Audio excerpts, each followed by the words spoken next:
जी दोस्तों, अव्हांखे भलीकार कयूं था पंहिंजे चैनल सिंधी लाइव में। वीडियो शुरू करण खां पहिरीं दोस्तनि खे गुज़ारिश कंदुमि त असांजे चैनल खे लाइक कयो, सब्सक्राइब कयो ऐं वधीक दोस्तनि ताईं शेयर कयो। दोस्तों, सिंध धरती जिते मेल आर्टिस्ट पैदा कया आहिनि, साॻिए ई वक़्तु सिंध धरती फीमेल फ़नकारनि में बि पोइते न आहे। अहिड़ीअ रीति सिंध धरतीअ जे रेगिस्तान जी मिटीअ मां जनमु वठंदड़ फ़नकार आहे मैडम फौज़िया सूमरो, जंहिं पंहिंजी थोरड़ी फ़क़ति 36 सालनि जी उमिरि में पंहिंजो पाण खे न सिर्फ़ु सिंध पाकिस्तान पर पूरी दुनिया में मञरायो। फौज़िया सूमरो जो जनमु नगर पारकर जे ॻोठ वीरावाह में सन 1966 में थियो। सिंध जी बलोड़ फ़नकारा फौज़िया सूमरो जो असुलु नालो हकीमा हुयो। संदसि जे वालिद जो नालो नथू ख़ान सूमरो हुयो। नथू ख़ान सूमरो पिणु नात ख़्वां ऐं हमद ॻाईंदो हुयो। उन दौर में सिंध जे नंढड़नि ॻोठनि में के बुनियादी सहूलियतूं न हुजण करे संदसि जो कुटुंब टंडो मोहम्मद ख़ान में अची वेठो। फौज़िया सूमरो खे नंढपिण खां ई ॻाइण जो शौक़ु हुयो, सो समाजी लिहाज़ खां संदसि जे घर में परदो कयो वेंदो हुयो। तंहिं करे फौज़िया सूमरो पंहिंजे ॻाइण जो शौक़ु पूरो करण लाइ रेडियो पाकिस्तान ते ॻाइण खे तरजीह ॾिनी।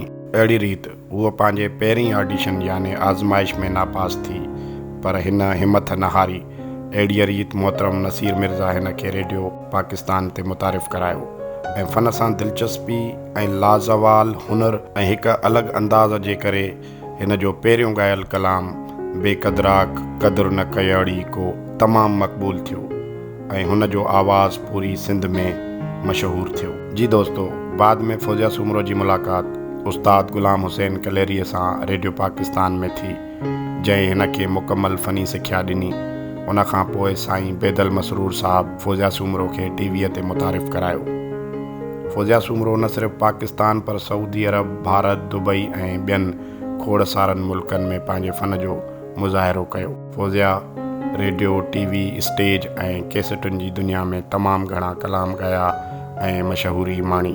फौज़िया सूमरो सिंधीअ सां गॾु मारवाड़ी, बलोची, सराइकी, पंजाबी, उर्दू ऐं ॿियनि ॿोलियुनि में पिणु पंहिंजो कलाम पेश कयो ऐं वॾी मक़बूलियत पिणु माणी। हिन जे पूरी ज़िंदगीअ में 110 कैसेट एल्बम रिलीज़ थिया।